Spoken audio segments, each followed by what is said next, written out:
Hi and welcome to this week's video on Out the Dog House. In today's video, we're going to be focusing on how to reshape the dog's brain. So this is super useful advice for anyone that's struggling with any fear or anxiety in their dog.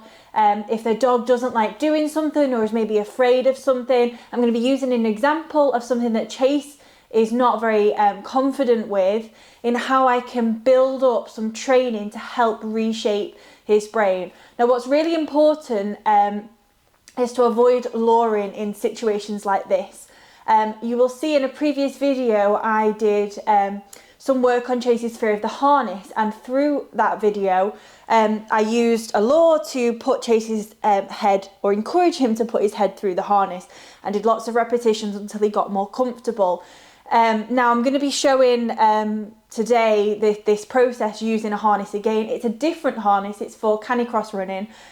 So because it's slightly different, that's also part of what's triggered his anxiety around it. But it also highlights the fact that luring doesn't actually change the dog's thinking towards the thing that they're afraid of or the trigger. It actually just bribes them into doing something that they're not comfortable with. So what we want to do today, and what we're going to be sharing, is how we can actually make them feel more comfortable around that object by reshaping the brain and their view towards that stimulus. So I will break this down for you. Like I say, I'm using the harness today because that's something that's very easy to show the process. But it's applicable to so many different things. Anything that your dog is afraid of, doesn't like doing, the process is the same. So keep watching. So all we need to get started is ideally a clicker, if you have one, some rewards, some treats, and the thing that they are uncomfortable or fearful of. So Chase, come on this way. Good boy.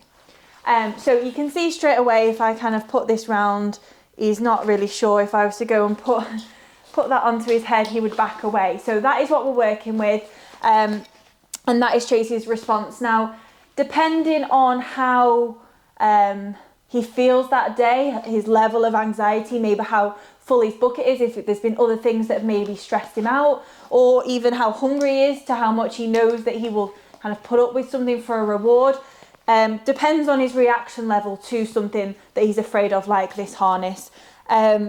On a good day, he might just be very hesitant and take a few repetitions to put it on. On a bad day, as soon as I pick this up, he could be running behind the couch. So it's really important that I find ways to positively reshape his brain and his association and the thought process into, at the moment when he sees this, he thinks of scary things, he's afraid, and he wants to move away.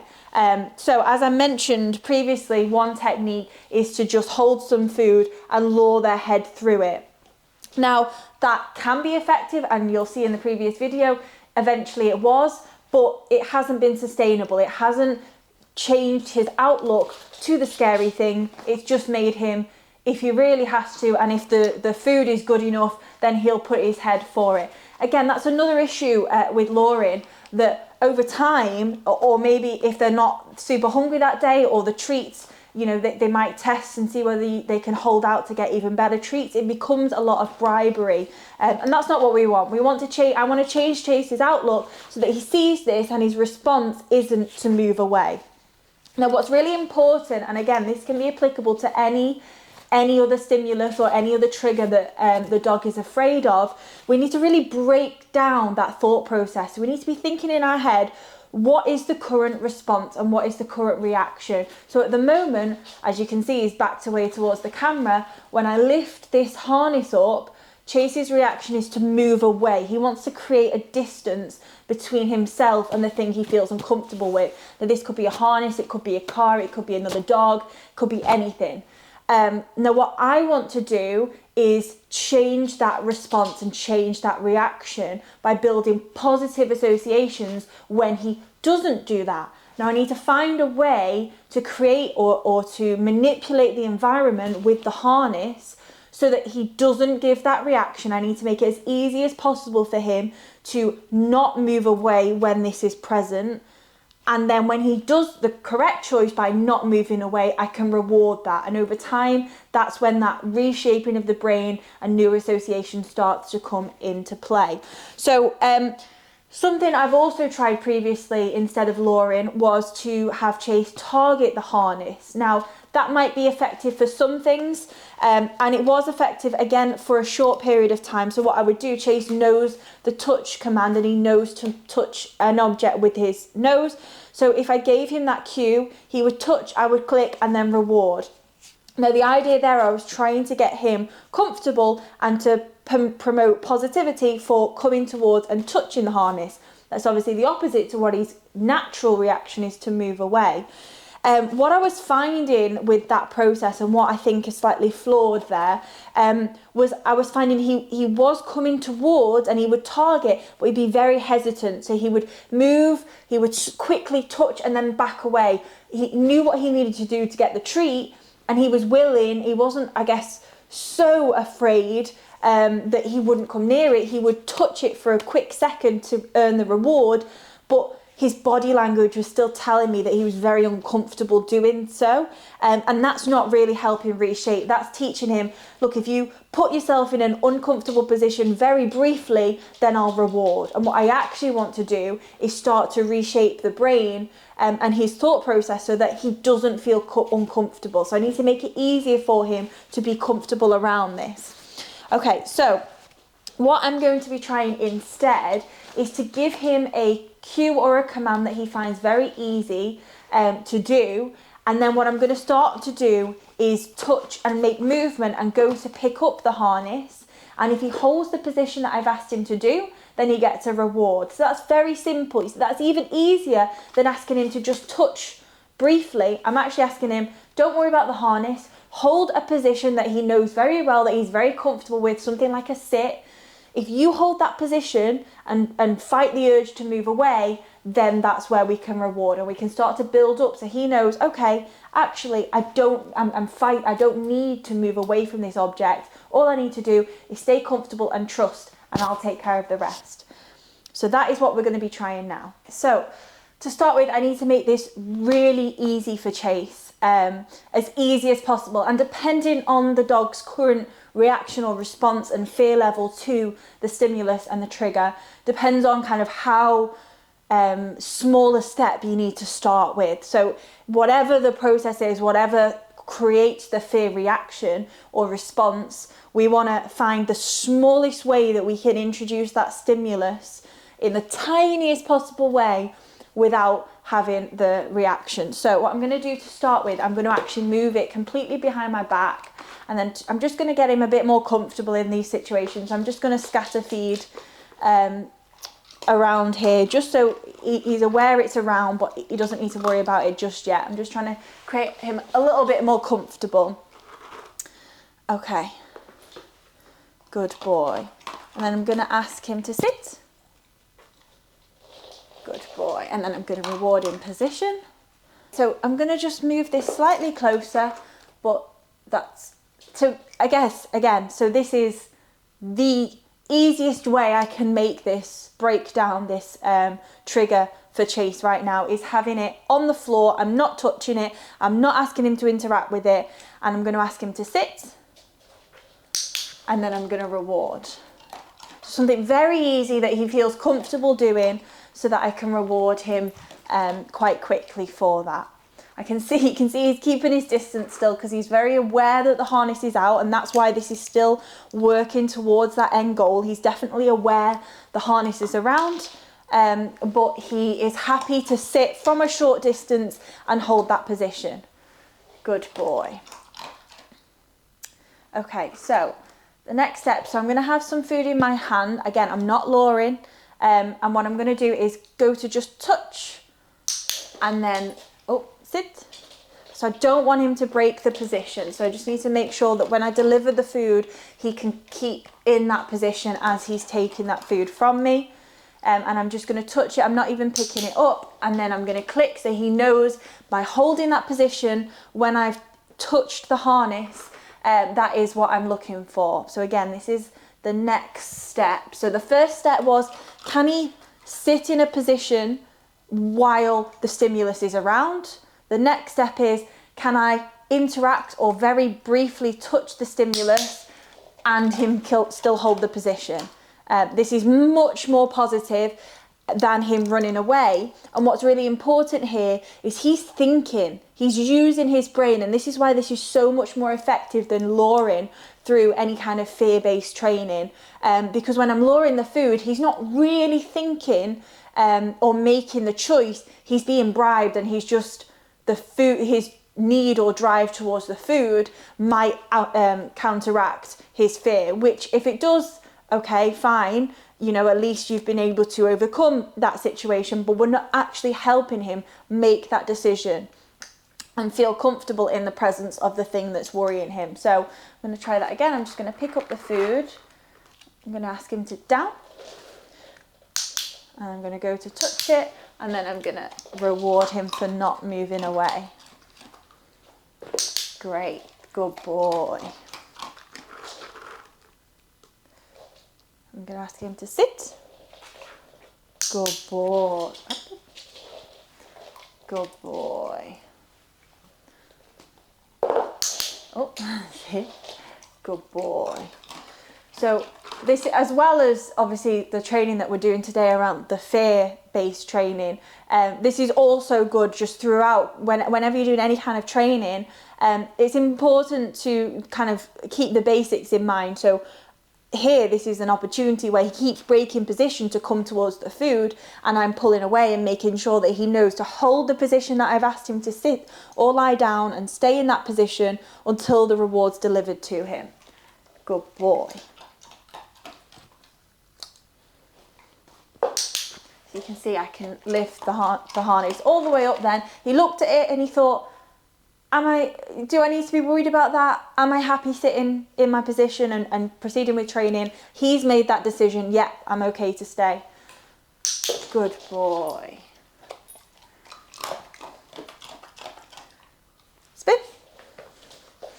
Find sometimes a spin is a nice one just to kind of reset, recharge, get some movement through his body, because, you know, even though we're trying to keep him below threshold and to not have a fear response, this is still quite difficult for him. We're working through a level of stress. I'm trying to make the trigger as small as possible. That doesn't mean that he's not having to actively work with me here and try and reshape his way of thinking. So it's stressful. So I find something like a spin or throwing food would be a way to kind of let him move his body around, shake off a bit so he's not quite so stiff.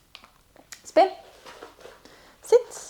So what I like here is I've actually got him a bit closer to me now, which is important because eventually as I start to move the harness towards him, I don't want to be reaching all the way. I want him to be in proximity to me.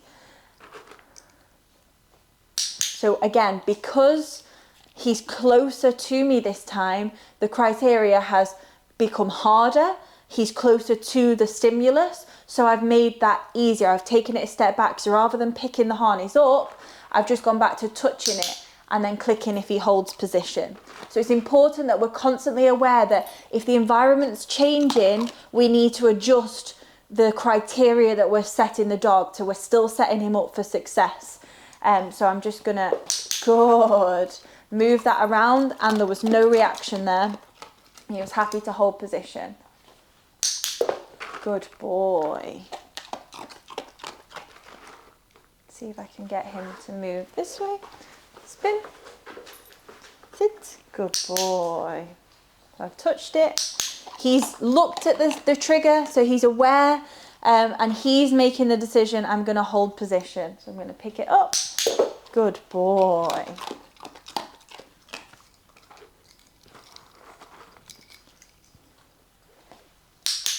Good.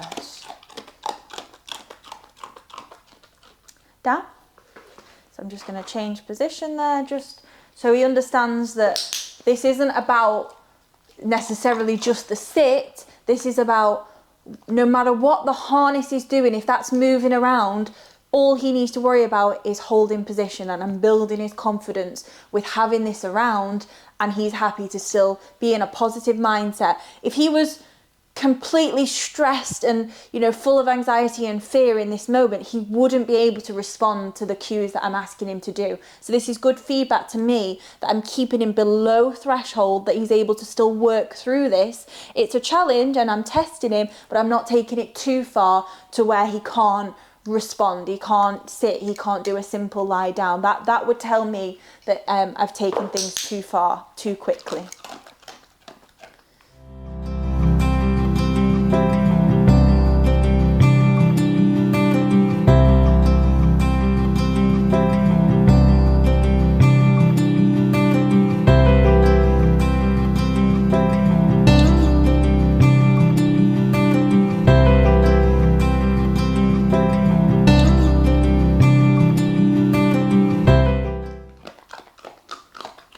So yes, he is aware that he's working for rewards. Yes, I'm holding the treats, you know, which is incentivizing him and motivating him to perform and do what is being asked. But the difference is I'm not actually manipulating him in any way. I'm not enticing him to make a certain movement. I'm giving him the cue and I'm asking him, and he's aware that the treats are here and he knows that he's working. That's his motivation.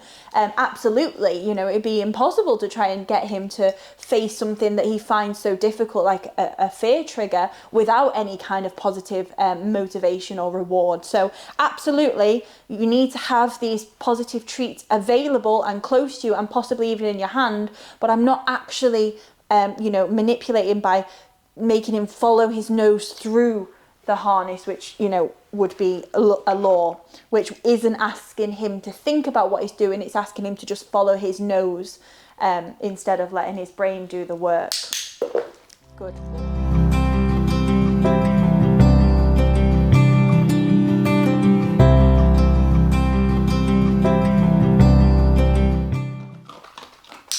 Good. So that time I didn't even need to hold the food. He still knows it's there, but I could move the trigger, reward. Move the trigger, reward. Now what this might look like, you know, depending on what the struggle is for your dog, this might be another dog. And maybe instead of, in this, I'm breaking the process down of having the harness move closer to him without him freaking out and moving away or running away. If this was another dog, maybe the way that process is broken down is by distance. So we're actually I would be asking Chase to do a simple sit, a distance from a dog that maybe he finds worrying. And if he can hold that position, I can reward and then move closer and not worrying about the other dog. His job is to focus on what I'm asking him to do, which is to hold a certain position. Just make sure whatever you're asking them to do, they find very comfortable, and you've already trained that without any fear or trigger or stimulus, that you've already trained that in many different environments. It needs to be something that they feel very comfortable doing before we look to introduce any triggers from a distance. Good.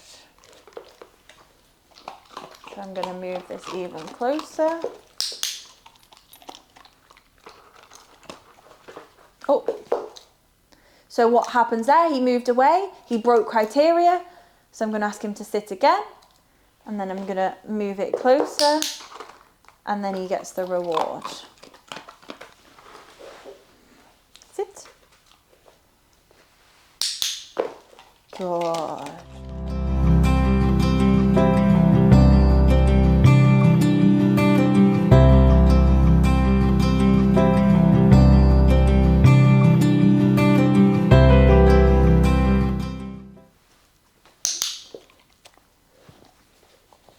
See, there we go. And then it's a jackpot and we want lots of rewards. So the harness is on and I didn't have to chase him. I didn't have to lure him through it. We broke down that process, and you saw at the start of this video, when the harness went towards his head, he ran in the opposite direction. He did not want that to happen.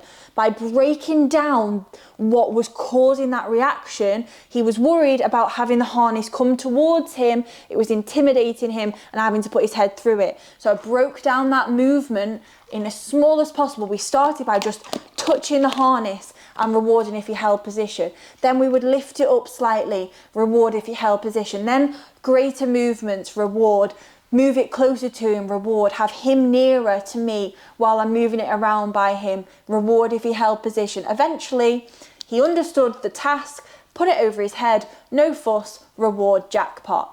So again, that whole process can be broken down in any, for any kind of fear or anxiety based situation. So like I say, whether it's another dog, whether it's a car, it's all you need to do is think about the process that is causing the trigger, write it down, all the different steps, what happens to leading up to the reaction or the showing of the fear and anxiety. What is that process? How do I break it down and make it as easy as possible for me to reward him? The goal here is, how do I reward my dog in the presence of what he's fearful of? But we don't want to lure it. We want to make the stimulus and the trigger as small as possible, that they can stay under threshold, they can cope with being in the presence of it, and then we can reward and build up from there. If you have any questions or comments, please leave them below and I will get back to you as quickly as I can. Thanks for watching and stay tuned for more on Out the Doghouse.